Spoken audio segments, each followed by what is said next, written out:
Lingine tukaweka mada kati ya Allah na Yesu, aliyemuumba mwenzie nani?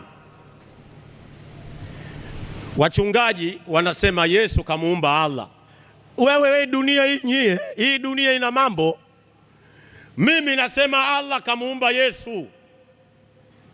Tukatembea kama nusu saa kwenye mada, wakatembea kidogo, nikaitwa Profesa Mazinge, hebu njoo ufanye summarize.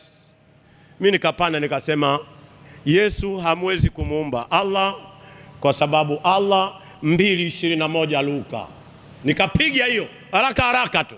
Inasema hata zilipotimia siku 8 za kumtahiri aliitwa jina lake Yesu. Nikasema kwanza Yesu katahiriwa, kwa hiyo kila aliyotahiriwa kaumbwa na Allah. Nilianzia hapo. Alafu nikapiga Suratul Bakara 252, wote mnaijua. Inasemaje?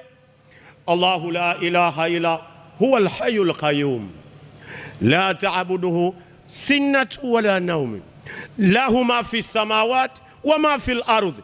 Nikafunga end break, nikasimama nikaitafsiri, nikasema Allah sifa zake halali, hasinzi, anajua kila kitu.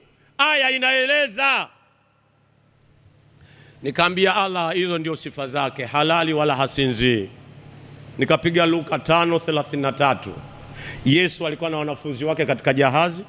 Yesu akawa amelala usingizi, bahari ikachafuka, wanafunzi wakamwamsha Yesu, wakamwambia mwalimu, amka tunaangamia. Yesu akasimama, akaikemea bahari, akaiambia bahari tulia, bahari ikatulia. Nikauliza swali, ni Mungu gani aliyeumba anaamshwa na aliyewaumba? Nilisimama hapo. Mungu aliyeumba anaamshwa na aliyewaumba. Nikasimama hapo. Wallahi wa billahi wa tallahi, kazi nimefanya miezi hiyo 7-8. Allah atawalipeni kwa dua mnaloliombea. Semeni amin.